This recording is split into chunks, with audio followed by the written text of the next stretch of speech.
வணக்கம். இது தமிழ்லங்கா செய்திகள். முதலில் தலைப்புச் செய்திகள்.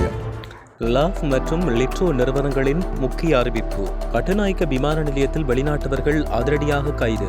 வடக்கு அபிவிருத்தி திட்டங்களை விரைவுபடுத்த ஆளுநர் உத்தரவு. வாகனங்களை செலுத்துவோருக்கு எச்சரிக்கை, அதிகாரிகளுக்கு வழங்கப்பட்ட அறிவுறுத்தல்.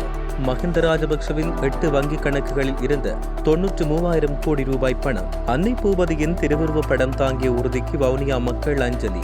6 நாட்களில் ஈட்டிய பல பில்லியன் ரூபாய் வருமானம்.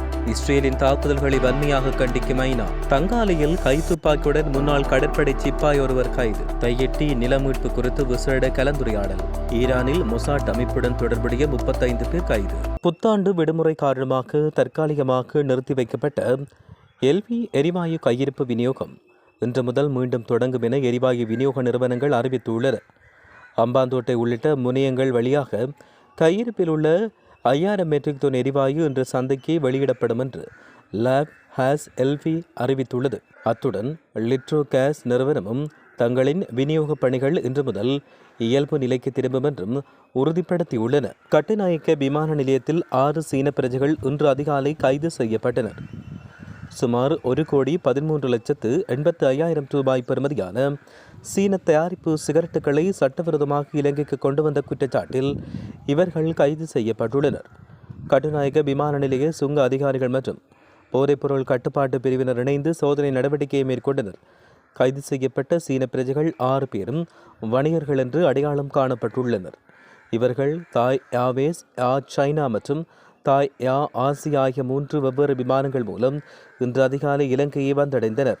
தற்போதைய நிலைமைகளில் மாகாணத்தின் அபிவிருத்தி திட்டங்களை தடையின்றி முன்னெடுத்து செல்வதற்கான ஏற்பாடுகள் தொடர்பில் ஆராயும் விசேட கலந்துரையாடல் வடக்கு மாகாண ஆளுநர் வேதநாயகன் தலைமையில் ஆளுநர் செயலகத்தில் நேற்று இடம்பெற்றது.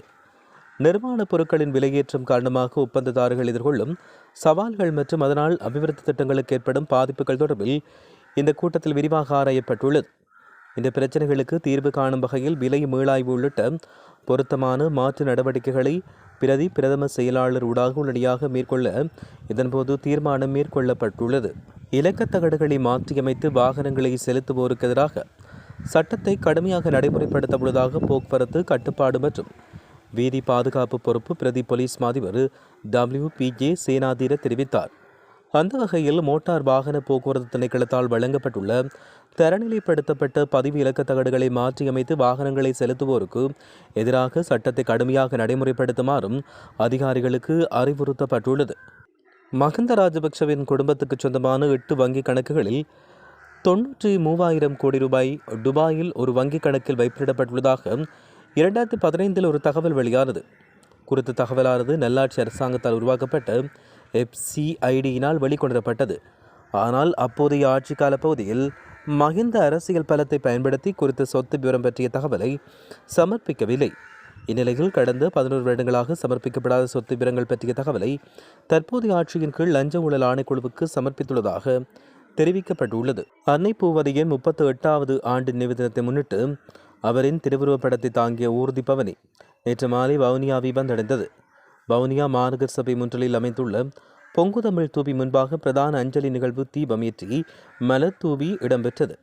தொடர்ந்து வவுனியாவில் பல்வேறு பகுதிகளுக்கும் சென்ற குறித்த அன்னை பூவதியின் திருவுருவப் படம் தாங்கிய ஊர்திக்கு மக்கள் திரண்டு வந்து மலர் தூவி அஞ்சலி செலுத்தியிருந்தனர். தமிழ் தேசிய மக்கள் முன்னணியின் ஏற்பாட்டில் கடந்த 9ஆம் தேதி யாழ்ப்பாணம் நல்லூர் தியாக தீபம் திலீபனின் நினைவாலயத்திலிருந்து ஆரம்பிக்கப்பட்ட ஊர்தி பவனி வடக்கு கிழக்கு பிரதேசங்கள் முழுவதும் ஊர்வலமாக சென்று இறுதி நாளில் மட்டக்களப்பில் உள்ள தியாக தீபம் அன்னை பூவதியின் சமாதி அமைந்த பகுதியை சென்றடையவுள்ளது. புத்தாண்டு காலத்தில் இலங்கை போக்குவரத்து சபை 6 நாட்களில் 1 பில்லியனை தாண்டிய வருவாயை ஈட்டியுள்ளதாக அதன் தலைவர் சஜீவ நந்தன கணகரத்ன தெரிவித்தார். இலங்கை போக்குவரத்து சபை அலுவலகத்தில் அவர் நடத்திய ஊடகவியலாளர் சந்திப்பில் இவ்வாறு தெரிவித்தார். கொழும்பிலிருந்து வெளியிடங்களுக்கும் கொழும்புக்கும் வெளியிலிருந்து கொழும்புக்குள் பயணிகளை கொண்டு வருவதாகும். கொழும்பிலிருந்து வெளியில் செல்வதற்கான 8ஆம் தேதி சேவைகளை ஆரம்பித்தோம். 8ஆம் தேதியிலிருந்து 13ஆம் தேதி வரை அதை நடத்தினோம். மேலும் 15ஆம் தேதி முதல் வெளி மாவட்டங்களிலிருந்து கொழும்புக்கு பயணிகள் சேவையை ஆரம்பித்தோம். இந்த சேவை 21ஆம் தேதி வரை நடைபெற்றுள்ளது. ஏப்ரல் 11ஆம் தேதி 213 மில்லியன் வருவாய் ஈட்டப்பட்டுள்ளதாக தெரிய வருகிறது.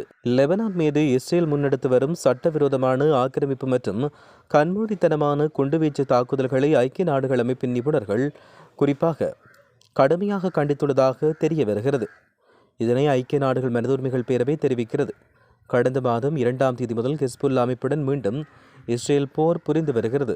ஏப்ரல் 8ஆம் தேதி இஸ்ரேல் நடத்திய மிக மோசமான தாக்குதலில் 250க்கும் மேற்பட்டோர் கொல்லப்பட்டுள்ளனர். ஹம்பாந்தோட்டை தங்காலை பகுதியில் சட்டவிரோதமான முறையில் கைத்துப்பாக்கி ஒன்றை உடைமையில் வைத்திருந்த முன்னாள் கடற்படை சிப்பாய் ஒருவரை போலீசார் நேற்று கைது செய்தனர்.